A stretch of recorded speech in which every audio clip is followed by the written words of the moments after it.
Merci. Monsieur le Président, Mesdames, Messieurs, bonjour. Permettez-moi tout d'abord de vous remercier pour cette invitation qui honore mon pays, la Mauritanie,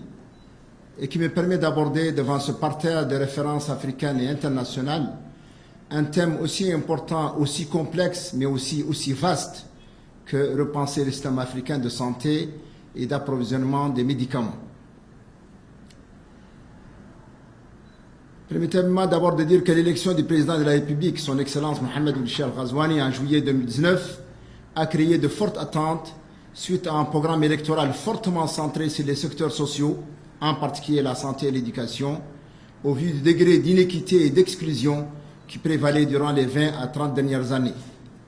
Dès sa mise en place, le gouvernement s'est attelé à honorer les engagements électoraux à travers, pour la santé, une vision stratégique de développement holistique du système de santé. Ainsi, d'importantes réformes furent engagées en vue d'un accès géographique et financier de tous les Mauritaniens à des prestations de santé de qualité. Ce qui voulait dire, entre autres réformes, de développer à court terme et à moyen terme aussi une ressource humaine adaptée aux besoins du pays, de rendre disponibles des médicaments et consommables de qualité jusqu'au niveau rural, de revoir la carte sanitaire pour couvrir les poches d'exclusion, de mettre à échelle l'assurance maladie encore limitée aux employés de l'État et du secteur formel, il faut noter que ça représente moins de 20% de la population, et d'engager un développement harmonieux du système de santé, en particulier des systèmes de soins hospitaliers et de prise en charge des urgences,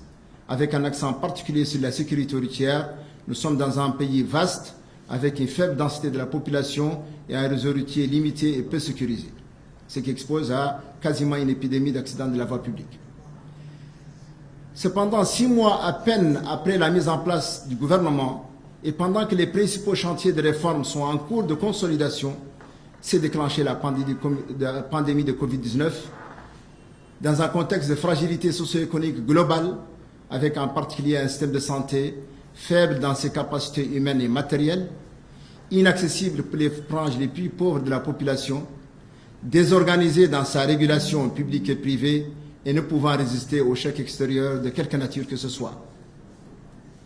Devant l'apparition de cette pandémie de Covid-19, la Mauritanie dans sa globalité, gouvernement et population, a fait preuve d'imagination et de courage pour affronter une telle crise sans précédent par son ampleur mondiale, privant des appuis extérieurs, les grands pays donateurs étant occupés chez eux, par sa rapidité d'expansion devenue mondiale en moins de 4 mois, par ses conséquences collatérales bloquant en bonne partie la production et les trafics mondiaux, et touchant en particulier les personnes les plus chères en Afrique, les personnes âgées. Celles-là sont très importantes pour l'Afrique et ce sont elles qui sont touchées. Ainsi, le dispositif de riposte mis en place au plus haut niveau, piloté directement par le chef du gouvernement, M. le Premier ministre, était structuré autour de 4 commissions interministérielles impliquant tous les départements ministériels, mais dont la première commission s'appelait Santé et Sécurité, ce qui mettait déjà en exergue la nouvelle vision de sécurité sanitaire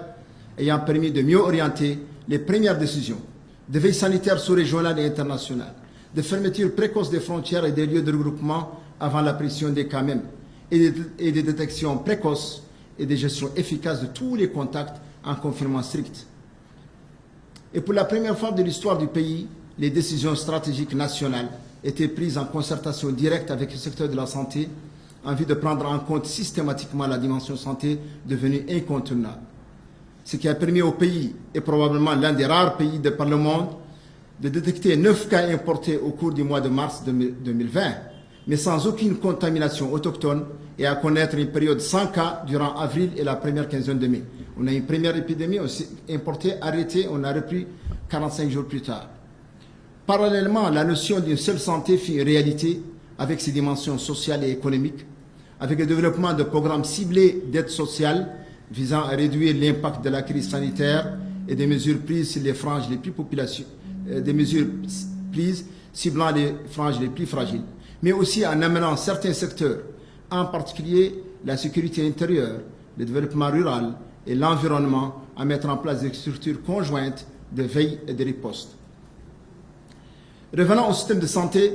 il faut ici signaler qu'au déclenchement de la pandémie, le pays ne disposait par exemple que de 38 lits de réanimation et de 4 appareils respirateurs. Je dis bien 4, ce n'est pas une erreur, c'est 4 appareils respirateurs.